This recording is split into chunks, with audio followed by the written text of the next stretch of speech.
Netflix's mega hit Stranger Things reignited the 80s horror genre to a whole new generation of audience when it burst onto our screens in 2016. And when Duffer Brothers teased the full season of the show, they did so by introducing the foreboding Creel House, which you can now buy to print at home and put in your Halloween village.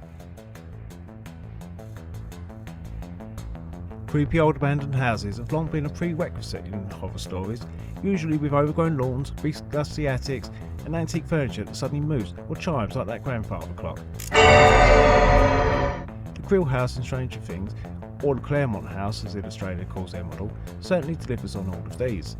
Stranger Things Season 4 has met the challenge with the Creel House, which shows the main villain, Vecna, using it as his lair, and the house is one of the most important locations in the show.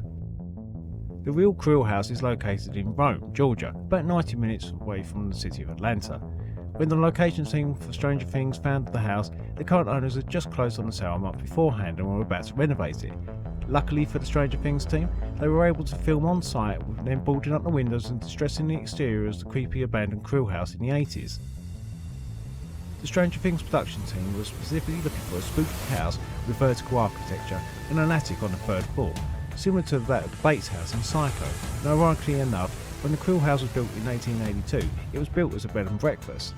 The model of the Creel House comes with all the files you need to make either the fresh looking version in 1959, when the Creels first arrived, or the distressed abandoned look of 1986 when our band of unlikely heroes venture inside. Robin remarks at one point, "Guess a triple homicide isn't good for resale value."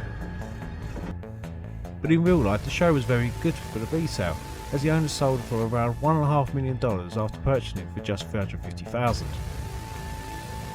I've printed this model using Ilustralia's 28mm scale, as I did with the Amityville house, and it looks absolutely gorgeous. It may be a bit on the large side for a Halloween village, but of course these files are scalable, and it also comes with a 20mm scale file too, which may be a bit more in keeping with early Lemax products such as the Alfred Mansion. Remember, you're only buying the STL files to print on your own 3D printer rather than physical items, so you can make them whatever size you like.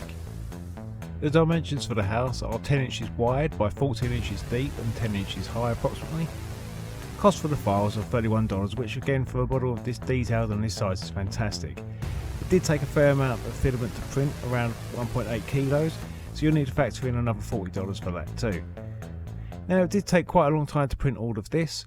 There are 54 files for the abandoned version and 49 I believe it is for the pristine version, and the abandoned version took around 67 hours to print, and I did this on my Anycubic Cobra 2 Max, which has a colossal print bed of 420 by 420, and it's certainly come in handy for printing the floors of the main structures of the building, as they would not fit on a Bamboo Lab style printer that's typically sized around about 225. For those files that are a bit larger, they do also come provided with pre-cut files that you can put on a smaller printer. Again, Ilustralia here have done everything possible to take the process of printing as easy as possible. I chose to go the route of the abandoned look to give the house even more character and to look even more spooky, and using it as a Halloween village piece, it had to be lit, which gave me a great idea. I wanted the lights to come on in the house like they do in the show, with the bulbs glowing and flickering as Vecna walks through the house on the upside down. There was just about enough room to fit a small Arduino computer, so I could program the lights to flicker on and off as he went through the house room by room, before getting into the attic where instead of using warm white lights, I used blues and reds to create that feel of the upside down and the lightning strikes. There was a ton of coding to be done here, just under 1,000 lines I think, but it does make the house look even more authentic to the show, and another little touch I added was to include the stained glass window on the front door. I simply printed it onto a normal piece of paper and laminated it, and I think you'll agree it was a pretty good result and the light shine through perfectly. The little model I used for Vecna I purchased through Etsy and printed on my Anycubic M7 Pro resin printer. You may have to squint to see him through the small attic windows, but there he is, menacingly hanging from the rafters, and you can only see him when the attic is lit too, which for me just adds to the whole project. Speaking of figures, there are 5 figures and a deluxe version of the grandfather clock available to print on your resin printer if you have one. You can get this as a bundle deal for the house and the figure of just $11 more for the house alone. If you too love Stranger Things, and I'm sure you do or you wouldn't be watching this, you may be interested to learn that coming soon to my eBay and Etsy shops are my own original creations, the Palace Arcade and the Family Video Store, so look out for those in the next couple of months. These will be pre-built and painted physical models rather than STL files that you get from Ilustralia, so if you do not have a 3D printer, no problem.